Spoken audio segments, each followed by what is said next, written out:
Hey everybody, this is Dark Side Elite here. I do feel a little bit better.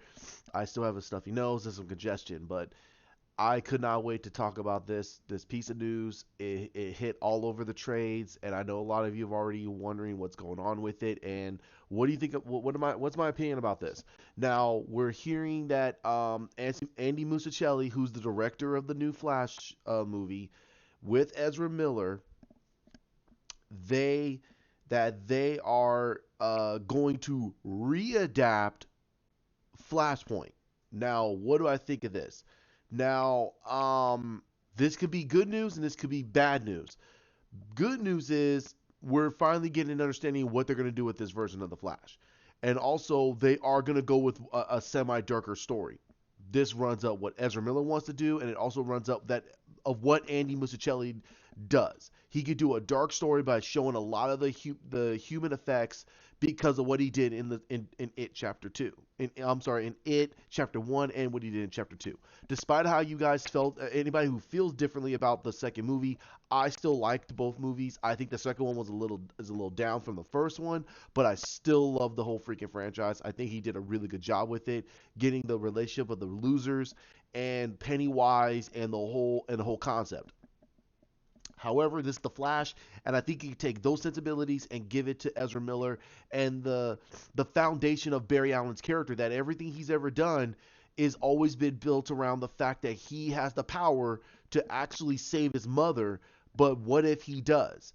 Now, this Flashpoint is the result of it, and we all know from what Jeff Johns wrote and everything that he did, we know what happened with Flashpoint. Now he's gonna take an adaptation of it. I hope it's a lot better than what the TV show did because I didn't like it very much. I hope that they take that and then they reinvent the wheel and use it to actually either give us a really great story or it's going to actually give us a strong foundation of the Flash's universe. Now, that's the good news. Here's the bad news. Here's the bad news, and I want to give both. The bad news is this could be from now till we see up till we get Andy Muschietti talking about it, talk about what he and what Christina Hodson um, is writing and what they're building. They're all going to speculate this is how they're going to redo the DCU. This is how they're going to do it now. Because Wonder Woman is taking place in a semi-alternate universe that Wonder Woman 1 happened. But now Wonder Woman 1984, it's in a different time spectrum. Batman is not going to be in the DCEU. What they're going to do with Aquaman, we don't know what Aquaman is going to be about. So now they're going to be using this movie. They're going to be using the Flash as now this is how they're going to redo the DCU. This is how they're going to try to bring everyone together. And I'm saying it now, and I'm gonna say it till I hear from Andy Muschietti. This is one of my biggest anticipated movies. I love Batman, I do, but I don't have high expectations for Robert Pattinson as Batman. I don't. I'm sorry. I mean, I'm not gonna jump on no hype train about it because Robert Pattinson has not impressed me. I'm sorry, he really hasn't. He has impressed me, you know, on a lot of fronts, okay? Until I see a trailer. I don't need to see any other movies to see how he's going to play Bruce Wayne. Anybody can play a great character written for him by somebody else. Just because he emanated an aspect of Bruce Wayne doesn't mean that he's going to emanate what Matt Reeves is going to be writing for this version of Bruce Wayne. So I don't care what he emanated in other movies. I want to see what he's going to do with this one. He could be a complete unfit to be Bruce Wayne and be terror and not be a really good Bruce Wayne, but a decent Batman. I don't want a decent Batman or a decent Bruce Wayne. I want a phenomenal Batman and a phenomenal Bruce Wayne because you're going to get both aspects if it's done correctly. So, and I'm not putting down Matt Reeves. I'm not. I'm just saying this is my personal opinion until I see a trailer. But Ezra Miller, how I seen him at interviews, how I know what Andy Muschietti is going to do, his sensibilities and what he could bring to the table, That's all I'm bringing to the table. He could make a completely different aspect of the Flash, and it could be hot trash. It could be hot trash. But I'm not gonna be the one that's gonna jump on this on the hype train with Batman when I just starting to really understand Barry Allen. I grew up on Wally West. I did not grow up on Barry Allen. I know who Barry Allen is. I've always known who Barry Allen is as the Flash, but I've always grown up around the Wally West storylines. Okay, so that's my understanding of the Flash. I do know a good amount about Barry Allen. I'm not ignorant or I'm not stupid about it. But what I'm saying is my childhood and what I know about from all forms of comic of TV shows and cartoons, a lot of it was built around Wally West. The Super Friends was built around Barry Allen because Wally West was not around when Barry Allen was when that version of the Super Friends were around. I'm sorry, it was never Wally West. Wally West was still Kid Flash. Okay, so this could be big. This could be very, very big. They're taking their time. I want them to take their time. I don't want them to rush on the Flash. Flash is not one of those characters you really want to just hammer out and think that everyone's going to love it. No, you want to take your time. You want to be able to get down to the science of it. You want to get down to the understanding of the character, the understanding of his universe, the understanding of his villains, and the understanding of what makes Barry Allen tick. And that is one of the biggest reasons why a lot of us love what Zack Snyder was doing. He understood that Barry Allen was an outcast, and he made him an outcast because he saw the world in that was going very slow. He could not interact with that world. But through Bruce Wayne and through the rest of the other leaguers, he started to come out to his shell and he wanted to be a hero. And he saw through them that he can be a great hero. Now, regardless of what happened in Justice League, we could get that. That's the understanding of what Zack Snyder was doing with this character through Ezra Miller because Ezra and Zack were on a lot of talks about Flash. Zack knew and understood what to do with Flash's abilities, what to do with the Flash's powers, and his personality. He wanted to put him in a situation that we all never really saw Barry Allen in a very depressed, shelled world. And now he's around other heroes that he can finally come out onto himself. And we thought that maybe they're gonna platform him, that he's gonna finally move forward, and we're gonna see him get slowly more and more out of his shell. Well, we don't know what Andy Muschetti is going to do. We honestly don't know. But we understand that Ezra Miller attached himself so far into this movie, he was going to make sure that he stayed with this project. He loved what Zack Snyder was going to build with this version of Barry Allen. Now, if Andy Muschietti is a part of this project, that means that he and Ezra and Christina sat down with the executives and they came to a really strong agreement, and that's what made Ezra happy to leave this project in good, viable hands. He will never, ever, ever, ever, and this is from his personality. This is from his personality. This is what makes him, in my personal opinion, a very great professional. He was not going to leave this project unless he knew there was no way he was going to get what he wanted. That is the plain about it. It's the same with Henry, and it's the same with Gal, and it's the same with Jason. They're not going to walk away from these roles unless they know they're not going to get what they wanted. Jason is going to be firm attached with Aquaman until this man is old and gray, until he's old and gray, until someone else can blow everyone else out the water with Aquaman. I guarantee you, he's gonna want to be attached to this role until he is unneeded anymore. And if Ezra blows a lot of the fans away if this movie blows everyone away, I think Ezra wants to be attached to this movie as long as he could possibly can, until he feels it's time to tell the Wally West story, and then you have Barry Allen run into the Speed Force and die to protect everybody. We don't know how they're gonna do this, but. And Gal will love to play Wonder Woman until she can't do it. Henry will love to play these characters. That's how much they love these characters. And it's kind of buffoonery for all of us to just go, well, their time in the sun is over. No, why push them out of the role? Let them stay on these roles as long as they possibly can. Tell as many stories as they possibly can. They enjoy playing these characters.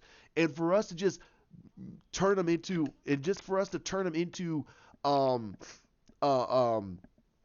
and for us to just turn them into um, uh, um, basically people that, I mean, into roles that anybody could play, instead of saying, hey, you know what, this guy can play this role as long as possible.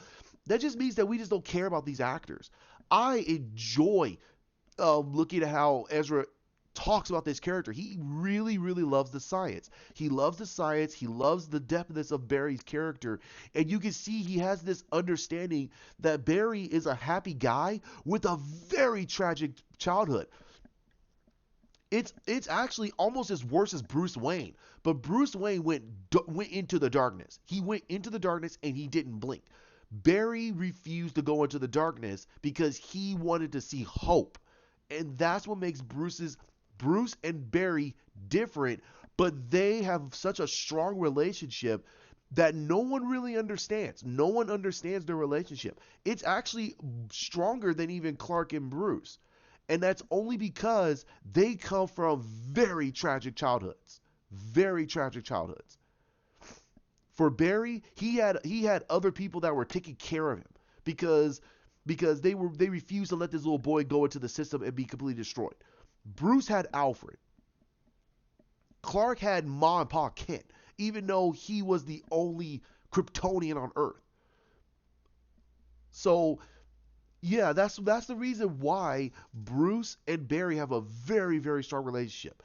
Both of them are criminologists. They're detectives, and that's what makes their relationship very strong. And that's why I liked what they did in Justice League. Again, despite how you feel about the whole movie, they did the relationship between Bruce and Bruce and Barry very, very, very well there, because they're both science kids.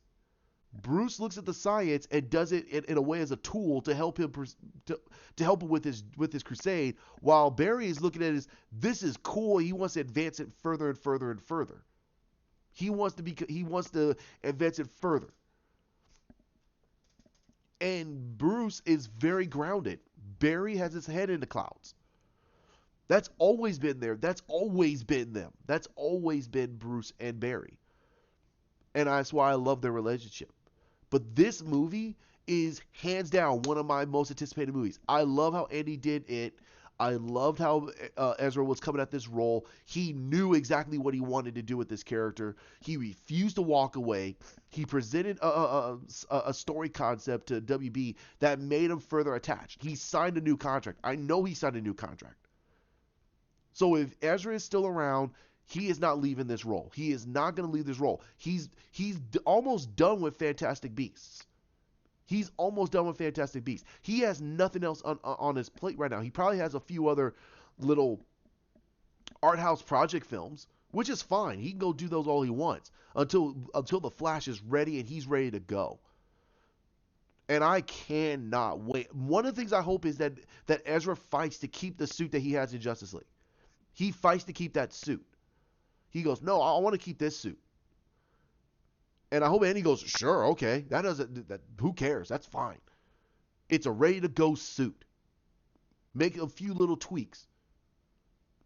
If they do that, I think that Andy already knew that he was going to enjoy what Zack Snyder was going to do. This shows a lot. Now, again, this is all headcanon. I'm not saying I know what's going on here, but a lot of us who've been really wondering what's going on with the Flash take this as phenomenal. This is great. They're moving forward. They're giving us a concept. I'm not with this. This is not. They're saying this is going to be based on Flashpoint, but you know that the media, you know it. Just you can wait 48 hours.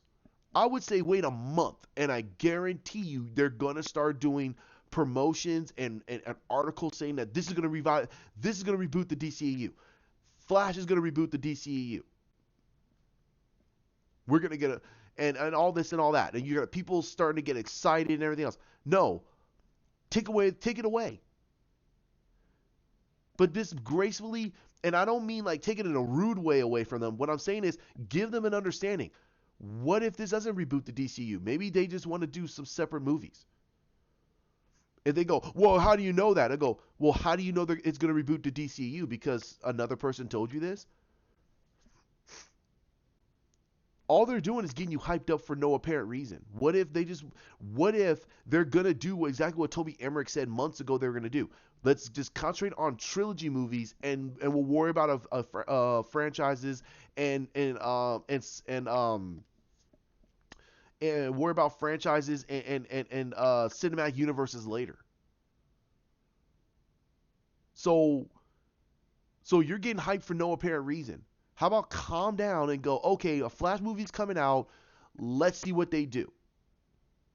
Let's see what they do. You can be hyped. Yes, I'm hyped. I'm really happy that we finally got a concept of what they're going to be doing. I'm very happy about that.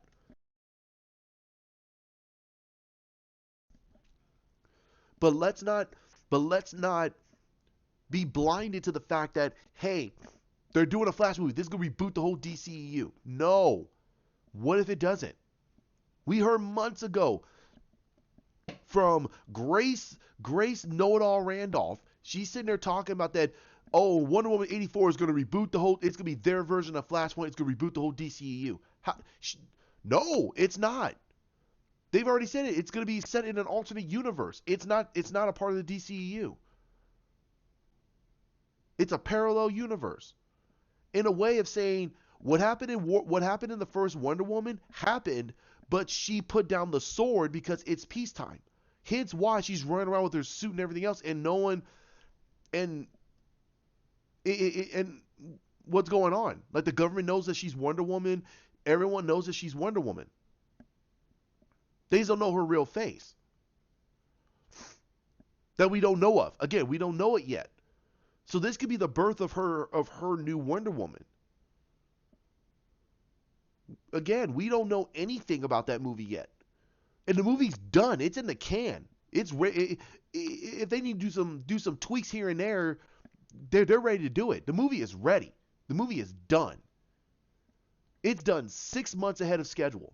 That shows how clean of a filming it was. The director is that confident. So I'm going, okay, great. Patty, blow me away. Blow me away. And I'll talk about Wonder Woman 1984 in another video. But again, this is about Flash. I'm very happy. I hope the best for Andy Muschetti. I hope that he blows us all away with at least some great story. I hope they have some horror aspects. I hope he brings some great aesthetics to the film. I hope that my thing is I hope that Ezra's gonna be happy with the script. I'm hoping he's gonna be happy with what they're doing. Because if he's not happy, the whole film's not gonna feel right. You could tell he was happy on that set on Justice League with Zack. Even in the reshoot, you could tell he was like he was just playing. He was doing his part. He was happy, but he was happy playing this character. And you could tell if an actor's gonna phone it in and he doesn't like it and he just wants to move on. You could tell. Like it or not, in Marvel, you could tell Robert Downey Jr. was happy playing Iron Man. You could tell his acting was on point. And the same goes for Ezra Miller. Despite Joss Whedon being around and he muddled up the whole movie. Despite all that, take the concept out, look at the acting. Ezra Miller was happy on that set. He loves this character. So let's not take it away from him. Let's give him the hype. Let's say, hey, give us a great job, Ezra. High five. Great. Let's move forward. But let's release that Snyder cut. Let's release that Snyder cut. Andy Muschetti, great job. Let's move forward. Let's move forward. You're the director we wanted. This is the guy I wanted. I wanted Andy Muschetti as the director for Flash. I wanted him. Either Robert Zemeckis, who is the father of time travel movies, this man created time travel that all of us, fan base everywhere, understood time travel. The Flash uses his theories of time travel because he built the theories of time travel in Back to the Future. I was like, get this guy. He could do it. That's no problem. But Andy Muschetti, and I'm like, okay, well, we're going to see how it does. It blew me away. Chapter 2 was really good. Great. This is the director I want. Get this guy. Hawk even says, yeah, get this guy. He will agree with me on that. Like, no, get this guy. This guy did a really good job. Let's see what he does.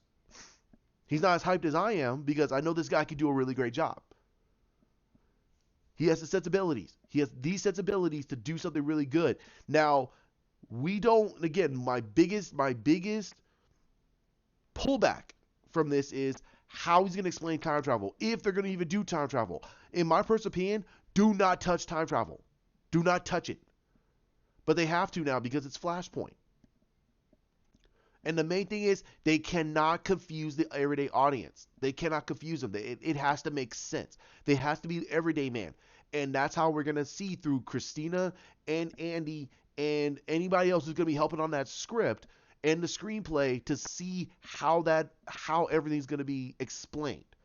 Because anybody who knows the Flash, you know that his time travel is on the basis of concrete time travel.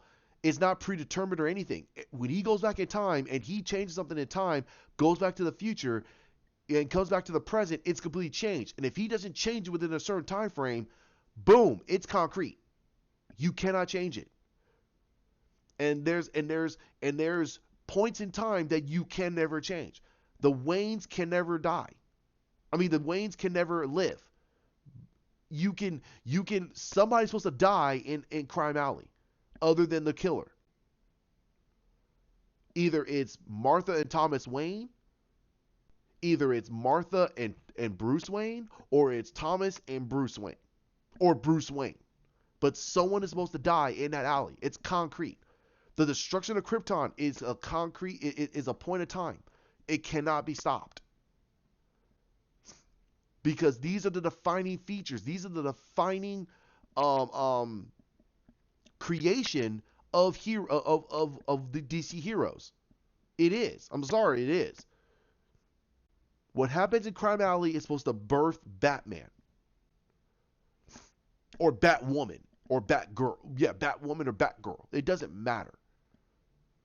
Someone in that alley is supposed to die, and that becomes the birth of the vigilante that's supposed to protect Gotham City. The destruction of Krypton is supposed to be the birth of Superman. The death of Nora Allen is what sparks the Flash. So whatever that's how it's supposed to work. That is how the Flash's time travel is supposed to work. It's a concrete pinpoint levels of time. I can't explain it very well, but that's how it's supposed to be. It's how they did it in the TV show is semi like how it's supposed to be in for the Flash. If you don't change certain things within a time frame and you keep trying to change things, time becomes cracked. And once you crack it to a certain point, it cannot be changed. That means you concreted it. And it becomes an alternate universe. And you can never go back. But there's certain points in time that you can never, ever change. They usually call them like hotspots. So if they do it that way, keep it simple and don't go into a massive tangent like I tried to do. Sorry. Then everyday people can be able to explain it.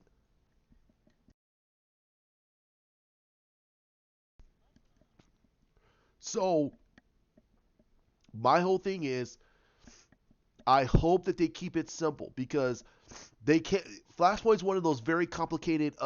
It's pretty complicated because you don't know if Reverse Flash is a part of it. You don't know who's gonna be a part of it. He has to be because this is all about Reverse Flash and the Flash. It's their story. But if this is an adaptation from that, then or an inspiration, then we have to see what they do. So I'm going to leave it there. I don't want to make this too long. Like, comment, share, subscribe down below. This is great news. Hit that bell. Again, I'll try to get as many videos out as possible. Friday is my day off. I'll try to get a couple of videos out. However, I got to pay some bills. I got to do a lot of personal stuff at home. And I have to get a lot of stuff ready. But definitely pass this along. Let other people watch it. Or watch other people's videos who are talking about this. And if Ezra Miller is if Ezra Miller is even on Twitter, I'm not on Twitter that much anymore. But if he's on Twitter, pass his video off. I am happy for him with this. I'm very, very happy. I'm happy about Andy Muschetti a part of this. This is hands down one of my most highly anticipated movies for DC. Sorry, it is. I'm a huge. You guys heard me before. I'm a huge Batman fan. I don't like some of the stuff that they're doing in Batman. They got to blow me away. They have to blow me away. I have high faith in Matt Reeves. I don't like Robert Pattinson as Batman, and that's my right to be an opinionated person. I'm not being rude about it. I think that he's not the right guy. I really am. I think he's the right guy. He does not look intimidating enough. You need somebody that can look intimidating. Someone that can look hard and rough to be Batman. He doesn't. He really doesn't. And again, that's just personal opinion. I am the beholder. But if they could blow me away in that trailer, I will be the first one there. You will hear in my lips, nope, I'm wrong. Robert Pattinson's the guy. I'm going to go see this movie. But it's a Batman movie. I'm going to give it an opportunity. Hell, I sat through Batman and Robin. I paid hard money for Batman and Robin. George Clooney and Arnold Schwarzenegger and Chris O'Donnell and Uma Thurman, for God's sakes. I sat through that stuff. Hell, I'll tell you stories about that when I hear more about Batman news. So thank you for joining me. You guys have a great one. And man, the Flash, the fastest man alive. We finally got confirmation. They're going to get it going. We know the concept. We know a lot of the stuff they're going to be doing. It's an adaptation of Flashpoint. We have to see what they're going to do with it. I hope they do not do Reverse Flash. I hope they keep Reverse Flash under wraps. I hope they keep it secret. They get a really, really good actor. If you want my personal opinion, this is my last thing. If you want my personal opinion about it, get a high-grade actor to play the Reverse Flash. Do not get a nobody. You need to have a very, very good actor to basically challenge and push Ezra Miller. Because the thing is, the Reverse Flash is that character. He is the character that a lot of people know as the main villain for the Flash. They do not know about the Rogues. They do not know about Gorilla Grodd that much. They don't really know about Abracadabra Alakazam. They don't know a lot about his villains. They don't know a lot about it unless they watch a TV show, and the TV show kind of muddles up even a lot of that. But the Reverse Flash has to be a high caliber actor. It doesn't matter who it is, but they got to get a very high caliber actor to offset Ezra Miller. And I hope they give him a very advanced suit. So, guys, I cannot wait. This is going to be awesome. I hope to hear you guys from you soon. Thank you very much. Bye.